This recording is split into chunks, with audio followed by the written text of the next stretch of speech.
My name is Brian Prothro. I'm from Austin, Texas. For about 25 years, I've designed products. My original background was in electronics. So how I discovered remote viewing, I've had a lot of psychic experiences most of my life since I was little. And so I've always had a real keen interest around that. And somehow before 1995, when remote viewing was declassified, I had heard about this. I'm not really sure where. And I was really dying to find out more, and there was just nothing to be found. And every time I looked it up, it was like cameras shooting images from far away or something. When I finally decided to take a course in remote viewing, I was really excited because I had gotten this idea that there was this ability to remote view locations out there. And to hear that it had been developed under a military program was really cool. So I think Paul was living in Austin at the time, in Austin, Texas, where I am. And,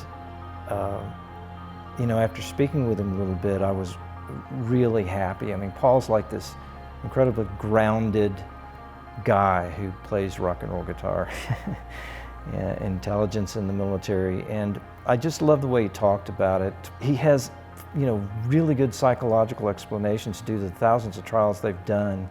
He really had a great way of communicating, why some of these things were developed the way they were developed and why it worked the way it did. I like the fact that he could really tell me where that came from. Felt solid. So that's kind of the approach I like. I could satisfy that analytical side of my mind, but at the same time, I've spent my whole life having these experiences, but reconciling the two was, something I still had to do. So I was excited to take the class. Probably the most interesting target I did, maybe not the most interesting, but the one that really struck me after I was done was I was stuck on a target that I couldn't get in touch with. I couldn't quite figure out what was going on. And Paul had just taken a simple tool and he'd said, reach your hands out and try to feel what this is, at some scaled level.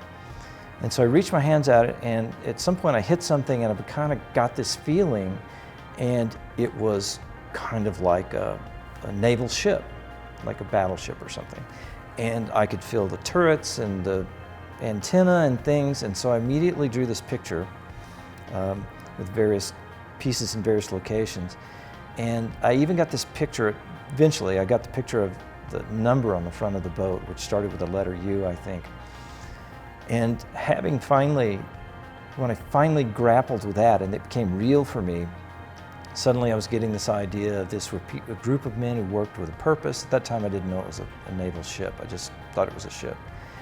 They worked with a purpose and they had a certain uniform that looked to me to be, it came up as a white naval uniform from maybe 40, 50 years ago. And there were compartments in the ship and there was various purposes. And I began to get that some of the things on the top of the ship were weapons and some were communications devices. I had also gotten that the ship was older, that what I was looking at was 40 or 50 years old.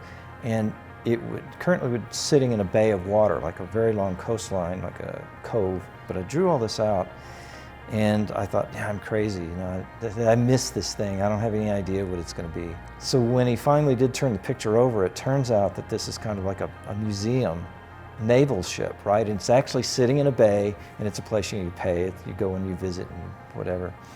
And yeah, I think what was really amazing for me is you realize you did this, but then you go home and you just don't really know how you did it. And it's not real, but you did it. Paul makes a lot of effort to make sure that you actually understand the material and that you are really actually getting it and learning it, and that it sinks in so that you can just do this automatically. I think it seems like a lot of people out there are trying to train people in this, make like a list of, well, do this and do this and do this, but Paul really puts in the work to help you understand why they came to the conclusions about why this step's important or why this is needed.